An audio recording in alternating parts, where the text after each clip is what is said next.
సుమన్ టీవీలో మీ business promotions కోసం ఈ కింది నెంబర్ను సంప్రదించగలరు.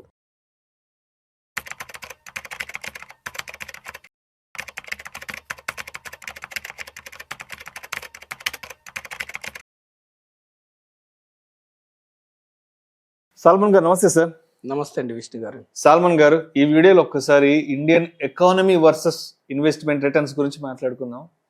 ఎకానమీ పరంగా చూస్తే we are the 4th largest economy and we are in 4.18 trillion ఎకానమీగా ఉన్నాం.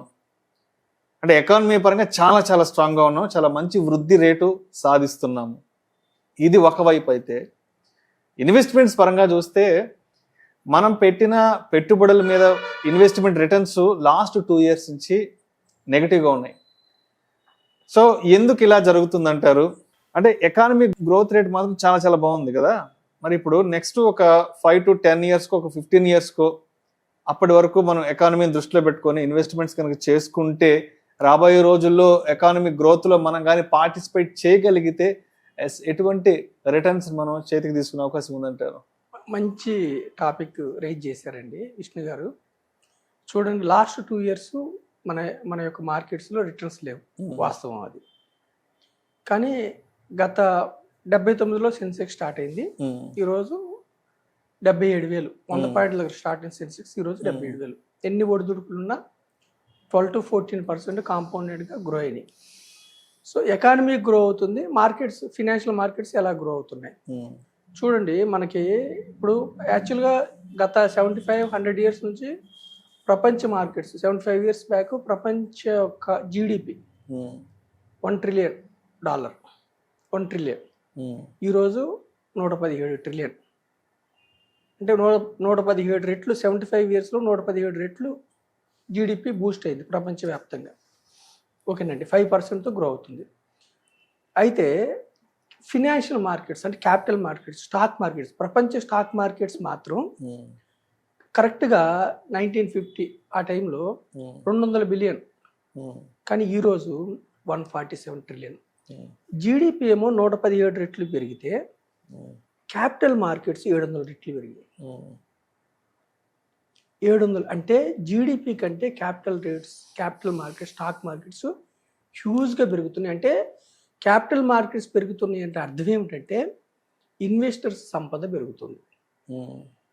ఇన్వెస్టర్స్ సంపదలో మన దేశ ప్రజలు భాగస్వాములు అవుతున్నారా లేదా అన్నది ఇంపార్టెంట్. ఇప్పుడు చూడండి, ప్రపంచ మార్కెట్స్ గురించి వదిలేయండి, మన ఇండియన్ స్టాక్ మార్కెట్ చూడండి. 79లో మన యొక్క క్యాపిటల్ మార్కెట్స్ విలువ 6 to 10, సుమారుగా $6 to 10 billion. ఈరోజు 5 trillion. మన క్యాపిటల్ మార్కెట్స్ 5 trillion. అంటే జీడిపి కంటే కూడా మన క్యాపిటల్ మార్కెట్స్ విలువ ఎక్కువ. అంటే మన క్యాపిటల్ మార్కెట్స్ విలువ ఎక్కువ అంటే ఎవరికి ఈ సంపద, ఎవరిది? ఆ BSE 500 స్టాక్స్లో ఎవరైతే ఓనర్షిప్ ఉన్నారో సుమారుగా 450 లక్షల కోట్లు అటు ఇటుగా, ఆ డబ్బు ఎవరిది? ఇన్వెస్టర్స్ది. ఓకేనండి విష్ణుగా, నేనేం చెప్తున్నానంటే మన ఛాలెంజెస్ ఏమిటంటే, మన గత 45 ఏళ్ళుగా మన స్టాక్ మార్కెట్లో challenges Harshad Mehta scam, Ketan Parekh scam, tech bubble, Pokhran nuclear టెస్టులు చేసినప్పుడు మన మీద కూడా sanctions, COVID fall, UPA government వచ్చినప్పుడు వాజ్పేయి గారి గవర్నమెంట్ మారి యూపీఏ గవర్నమెంట్ వచ్చినప్పుడు ఒకటే రోజు 17% ఫాల్ అయింది. తర్వాత 96 to 98 కోయలైజేషన్ గవర్నమెంట్ స్టెబిలిటీ లేకపోతే స్టాక్ మార్కెట్స్ పెరగవు. ఎగ్జాక్ట్లీ, అవును. 13 రోజులు ఒక గవర్నమెంట్, 13 నెలలు ఒక గవర్నమెంట్, 2 సంవత్సరాలు ఒక సంవత్సరం గవర్నమెంట్. 30 ఏళ్ళకి ముందు ఇట్లానే ఉంది కదా. ముంబై బాంబ్ బ్లాస్ట్లు, మనం కార్గిల్ వారు, అంటే ఒకటి కాదు, ఇప్పుడు రష్యా ఉక్రెయిన్ వార్ చూసాము. ప్రపంచ మార్కెట్స్ అయితే World War I, World War II కూడా చూసాయి. అంటే స్టాక్ మార్కెట్స్లో ఎప్పుడు కూడా స్లోప్ వైజ్గా పెరగవు, కానీ పెయిన్ భరించాలి. పెయిన్ భరిస్తే ఏమిటంటే దీర్ఘకాలంలో మీకు సంపద సృష్టించబడుతుంది. ఇప్పుడు చూడండి, మనకి 84-85 వరకు ప్రపంచవ్యాప్తంగా కంప్యూటర్స్ లేవు. అప్పుడు ఏమనుకున్నారు? కంప్యూటర్స్ వచ్చినప్పుడు ఉద్యోగాలు పోతాయి, అకౌంట్ ఉద్యోగాలు పోతాయి, థ్రెట్ అనుకున్నారు కంప్యూటర్స్. మనకి ఇంకా ప్రపంచం ముందుకెళ్ళటానికి టెక్నాలజీ యూజ్ అయింది. తర్వాత 2000లో ఇంటర్నెట్ వచ్చింది. టెక్ బబుల్ వల్ల మార్కెట్స్ డౌన్ అయినాయి. ఇంటర్నెట్ వచ్చింది. ఇంటర్నెట్ వచ్చినప్పుడు కూడా టెక్నాలజీ వల్ల మనకి ఎఫెక్ట్ అనుకున్నారు. అలాగే 2003-4 వరకు మన దేశానికి మొబైల్ కనెక్టివిటీ కూడా లేదు, ఫోన్స్ కూడా లేవు. ఫోన్స్ వచ్చినాయి. ఇప్పుడు మనకున్న బిగ్గెస్ట్ ఛాలెంజ్ ఏమిటి? ఏఐ. ఏఐ వల్ల సాఫ్ట్వేర్ ఉద్యోగాలన్నీ పోతాయి. ఏఐ రీప్లేస్ చేస్తుంది. టెంపరీగా ఛాలెంజెస్ ఉంటాయి. మనం అప్డేట్ అవ్వాలి. మన సాఫ్ట్వేర్ ఎంప్లాయీస్ ఏఐ ద్వారా వారి యొక్క స్కిల్ ఎలా మెరుగుపరచుకోవాలి అంటే ప్రతి రంగంలో ఏఐ ద్వారా మనం అప్డేట్ అవ్వాలి. ఏఐ రిలేటెడ్ కోర్సులు నేర్చుకోవాలి. ప్రతి టెక్నాలజీ వచ్చినప్పుడు కొంతకాలం మనకి ఇబ్బంది ఎదురవుతుంది, లాంగ్ పీరియడ్లో మంచి జరుగుతుంది. సో మనం ఏమంటున్నామంటే next 10 years, next 15 years, next 20 years మన యొక్క ఇండియన్ స్టాక్ మార్కెట్స్ 100 దగ్గర స్టార్ట్ అయిన సెన్సెక్స్ 77,000 అంటే 770 రెట్లు సంపద మల్టిప్లై అయింది. ఇప్పుడు ఇంత జరిగితే కూడా మన యొక్క జీడిపితో పోలిస్తే మన యొక్క మ్యూచువల్ ఫండ్ పెనిట్రేషన్ 20%.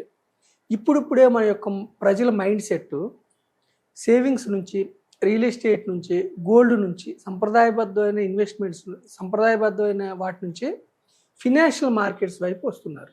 ఇప్పుడు డిమాట్లు బాగా పెరుగుతున్నాయి. యూత్ థింకింగ్ మారింది. సో మన క్యాపిటల్ మార్కెట్స్ నెక్స్ట్ 10, 15, 20 yearsలో హ్యూజ్గా మల్టిప్లై అయ్యే అవకాశం ఉంది. ఇక్కడ ప్రజలు గమనించాల్సింది ఏంటంటే షార్ట్ పీరియడ్ నాయిస్ అంటే 2 years మీకు పెరగలేదు, కానీ లాంగర్ పీరియడ్ ఉంటే మోర్ దాన్ 5 years ఉంటే మీకు మంచి రిటర్న్స్ వచ్చే అవకాశం ఉంది. అయితే ఇక్కడ ప్రజలు తెలుసుకోవాల్సిందంటే ప్రతి 10 yearsకి విన్నర్స్ మారుతూ ఉంటారు. ఈరోజు ఉన్న టాప్ 10 స్టాక్స్ నెక్స్ట్ 10 years తర్వాత ఉండొచ్చు, ఉండకపోవచ్చు, మారుతారు. అంటే ఎప్పుడు ఒకే స్టాక్స్ నెంబర్ 1లో ఉండవు. కాబట్టి మీరు ఏం చేయాలి? రిటైల్ ఇన్వెస్టర్స్ బిగ్గెస్ట్ ఛాలెంజ్ ఏంటంటే ఏ స్టాక్స్ మల్టీ బ్యాగర్స్ అవుతాయి, ఏ స్టాక్స్లో పెడితే డబ్బులు సమకూర్చుకుంటారు అన్నది వాళ్ళకి బిగ్గెస్ట్ ఛాలెంజ్. సో మీరేం చేయాలంటే ప్రొఫెషనల్ మేనేజ్మెంట్ ద్వారా ఇన్వెస్ట్ చేసుకోండి. ఇండెక్స్ ఫండ్స్ అనుకోండి, ఇండెక్స్ ముందుకెళ్తే మీరు ఇండెక్స్ ఎప్పుడు దీర్ఘకాలంలో డైవర్సిఫైడ్ ఇండెక్స్, సెన్సెక్స్ కానీ, నిఫ్టీ కానీ, నిఫ్టీ మిడ్ క్యాప్ కానీ, నిఫ్టీ స్మాల్ క్యాప్ దీర్ఘకాలంలో ఎప్పుడు ముందుకెళ్తాయి. షార్ట్ పీరియడ్ నాయిస్ ఉంటుంది. సో లేదు యాక్టివ్ మేనేజ్మెంట్ కావాలనుకోండి, డైవర్సిఫైడ్ ఈక్విటీ మ్యూచువల్ ఫండ్స్. లేదు మీకు స్టాక్సే కావాలి, పిఎంఎస్. మీకోసం ఫండ్ మేనేజర్ ఉంటాడు, మీకోసం రీసెర్చ్ టీం ఉంటుంది, సెబీ అండర్లో ఉంటుంది, కానీ 50 లక్షలు మినిమం. అంటే స్టాక్స్ మీ పేరు మీద ఉంటాయి, లిమిటెడ్ స్టాక్స్, పిఎంఎస్. లేదు బియాండ్ మీరు వీటికంటే అడ్వాన్స్ తీసుకోవాలనుకుంటే మీకు డెరివేటివ్స్ కూడా కావాలి. అంటే ఫ్యూచర్ అండ్ ఆప్షన్స్లో కూడా మీరు చేయకుండా మీకు అందులో కూడా కావాలి ఎక్స్పోజర్. అయితే ఎస్ఐఎఫ్ తీసుకోవచ్చు, లేదా ఏఐఎఫ్ తీసుకోవచ్చు. ఏఐఎఫ్లో మీకు డెరివేటివ్స్ హెడ్జింగ్ చేసుకోవచ్చు.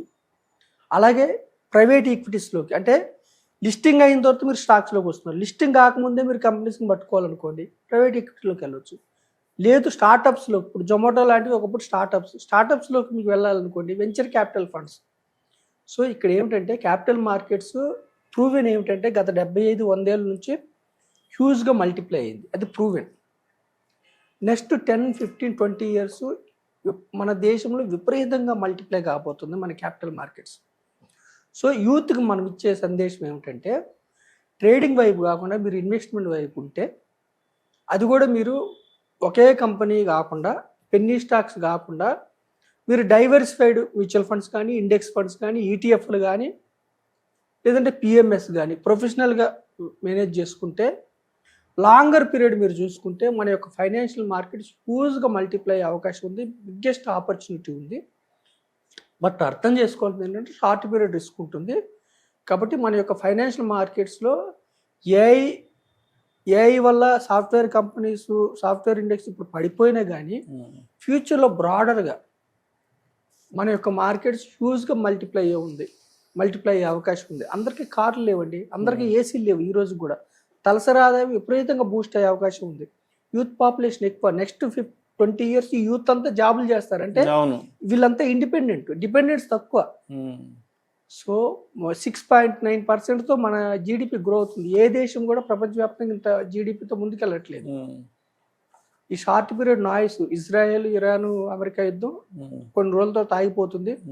ఇప్పుడు క్రూడ్ ఆయిల్ పెరగటం వల్ల మార్కెట్స్ పడుతున్నాయి, కానీ యాక్చువల్గా క్రూడ్ ఆయిల్ సప్లై ఎక్కువ ఉంది, డిమాండ్ తక్కువ ఉంది. కానీ ప్రస్తుతానికి ఏంటి ఆ హార్మోస్ జలసంధి వల్ల మీకు నాయిస్ క్రియేట్ అయింది. కానీ ఇది సెటిల్ అయిపోతుంది. ఎప్పుడు ఉంటాయి మార్కెట్స్లో ఇష్యూస్. కానీ దీర్ఘకాలంలో మార్కెట్స్ ముందుకు వెళ్తాయి. ఎందుకంటే కంపెనీస్ ఎర్న్ చేస్తే షేర్ వాల్యూ పెరుగుతుంది అంతిమంగా. దేశం ముందుకెళ్తే, ఎకానమీ ముందుకెళ్తే దేశం ముందుకెళ్తుంది, దేశం ముందుకెళ్తే కంపెనీస్ ముందుకెళ్తాయి, కంపెనీస్ ముందుకెళ్తే ఇన్వెస్టర్స్ డబ్బు సంపాదించుకుంటారు. ఈ సూక్ష్మాన్ని అర్థం చేసుకోవాలి. Right sir, right sir. Thank you sir, thank you so much Salman గారు. థ్యాంక్ యూ అండి విష్ణు గారు.